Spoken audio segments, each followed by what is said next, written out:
Hi guys, क्या आप लोग जानते हैं कि जो हमारी बॉडी का शोल्डर जॉइंट है यानी कि जो हमारा कंधा है वो हमारी बॉडी का सबसे मोबाइल जॉइंट है।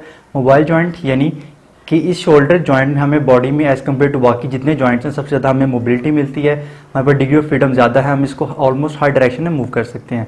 बट यही रीज़न है कि जो शोल्डर जॉइंट है हमारी बॉडी का सबसे अनस्टेबल जॉइंट भी है। अब अनस्टेबल जॉइंट का मतलब ये है कि अगर यहाँ पे मसल वीक होते हैं या टेंडन का कोई इशू आता है, लिगामेंटस कोई इशू आता है, तो इस शोल्डर जॉइंट में जो डिसलोकेशन के सबलक्सेशन के चांसेस हैं वो एज़ कम्पेयर टू बाकी बॉडी जितने जॉइंट्स हैं उन सबसे ज़्यादा है।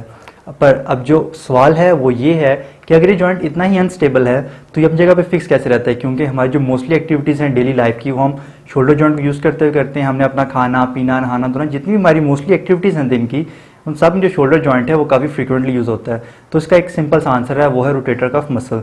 अब जो रोटेटर कफ मसल है ये ग्रुप ऑफ मसल है, इसमें बेसिकली 4 मसल्स हैं। अब इस मसल ग्रुप का जो काम है मेन वो ये है कि जो हमारी बॉडी का जो शोल्डर है उसको जगह पर फिक्स रखता है, यानी कि जो हमारा ह्यूमरस है इसको जो हमारे शोल्डर की कैविटी है उसके अंदर फिक्स रखता है।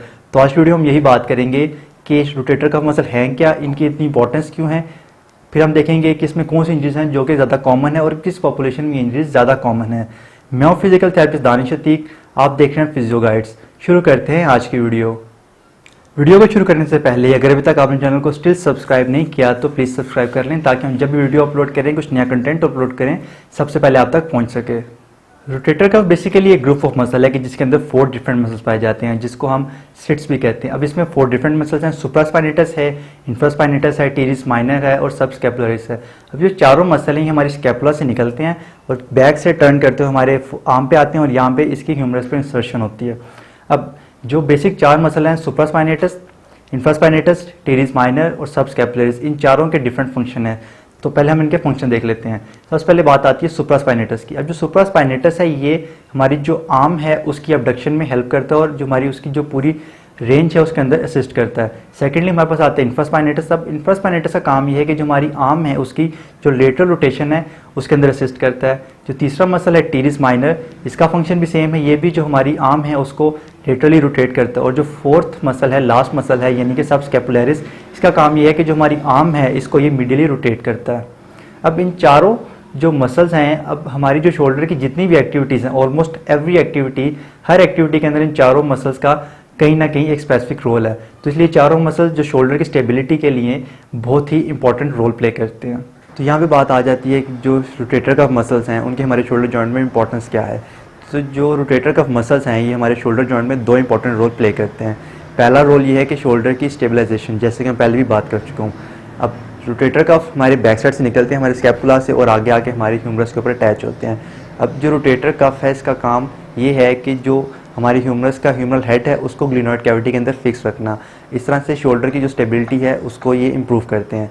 दूसरा जो मेन फंक्शन है वो है मूवमेंट। अब रोटेटर कफ जो है वो हमारे जो शोल्डर की जितनी भी मूवमेंट्स हैं, ईच एंड एवरी मूवमेंट, उन सारी मूवमेंट के अंदर असिस्ट करते हैं और अपना रोल प्ले करते हैं। तो ये हैं 2 इंपॉर्टेंट रोल कि जिनकी वजह से जो रोटेटर कफ है हमारे शोल्डर के अंदर इतनी इंपॉर्टेंस रखते हैं। तो अब हम बात कर लेते हैं कि जो रोटेटर कफ मसल्स हैं इनमें कौन सी इंजरीज हैं जो कि कॉमन पाई जाती हैं। सबसे पहली इंजरी है rotator cuff tear. Rotator cuff tear यानी कि जो मसल है या जो टेंडन है, जो हमारे सॉफ्ट टिश्यू हैं, उनके अंदर माइक्रो लेवल पे या मैक्रो लेवल पे टियर आ जाना, कट लग जाना। जो दूसरी इंजरी है वो है रोटेटर कफ टेंडनाइटिस। अब हमारी जो मसल है उसको जो पार्ट बोन से अटैच करता है उसको हम कहते हैं टेंडन। अब अगर इस टेंडन के अंदर किसी भी इश्यू की वजह से, किसी पैथोलॉजी की वजह से वहाँ पे इन्फ्लेमेशन आ जाए, यानी कि सूजन हो जाए, तो इस कंडीशन को हम कहते हैं रोटेटर कफ टेंडनाइटिस। जो थर्ड कंडीशन है वो है रोटेटर कफ टेंडिनोपैथी। अब इस कंडीशन को रिलेट किया जाता है मोस्ट ऑफ द टाइम जो एज रिलेटेड डीजनरेटिव चेंजेस हैं, यानी कि जो बढ़ती उम्र के साथ जो हमारी बॉडी में चेंजेस आते हैं उसकी वजह से होता है कि जो हमारे मसल हैं वो भी डीजनरेट होना शुरू हो जाते हैं। तो इस कंडीशन को हम कहते हैं रोटेटर कफ टेंडिनोपैथी।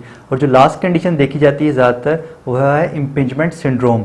अब जो रोटेटर कफ के मसल्स हैं, जो सॉफ्ट टिश्यूज़ हैं, अगर वो किसी पैरेलल स्ट्रक्चर की वजह से वहाँ पे जो शोल्डर जॉइंट में वो स्ट्रक्चर्स हैं, बोन्स हैं, उनकी वजह से अगर वहाँ पे वो दब जाते हैं, उनके ऊपर प्रेशर क्रिएट हो जाता है, तो इस कंडीशन को हम कहते हैं इम्पिंजमेंट सिंड्रोम।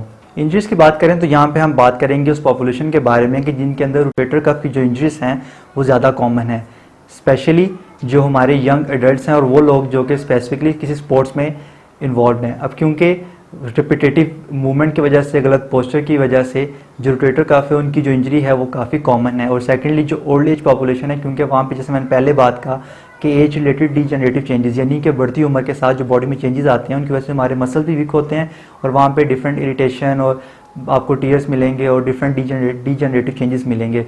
तो ये जो दो पॉपुलेशन है जो कि यंग एडल्ट्स हैं स्पोर्ट्स वाले, और सेकेंडली जो हमारी ओल्ड एज पॉपुलेशन है उनके अंदर जो रोटेटर कफ इंजरीज है उसके जो होने के चांसेस हैं वो बाकियों से काफ़ी ज़्यादा हैं। तो यहाँ पे बात आती है कि साइन एंड सिम्टम्स की। अगर आपको रोटेटर कफ इंजरी हो गई है तो आपको क्या साइन एंड सिम्टम्स मिलेंगे। सबसे पहले तो आपको मिलेगा पेन, यानी कि आप कोई भी स्पेसिफिक मूवमेंट करेंगे तो आपको पेन मिलेगा, क्योंकि मैंने बात की कि जो रोटेटर का मसल है हमारे शोल्डर के ऑलमोस्ट हर मूवमेंट के अंदर असिस्ट करते हैं, अपना फंक्शन प्ले करते हैं। तो शोल्डर की मूवमेंट जब आप करेंगे तो आपको पेन मिलेगा, उसकी वजह से आपको वहाँ पे स्वेलिंग होगी, और जब भी पेन और स्वेलिंग होगी तो उसका जो अल्टीमेट रिजल्ट होगा वो ये होगा कि जो आपकी मूवमेंट है वो रिस्ट्रिक्ट हो जाएगी, यानी जो आपकी रेंज ऑफ मोशन है, अगर मैं अपने बाजू को यहाँ ऊपर तक लेके जा रहा हूँ तो अगर मुझे पेन और स्वेलिंग है तो मैं इसको यहीं पर रिस्ट्रिक्ट कर दूंगा, जहाँ पर मुझे पेन स्टार्ट होगी वहाँ पर मूवमेंट को मैं छोड़ दूंगा।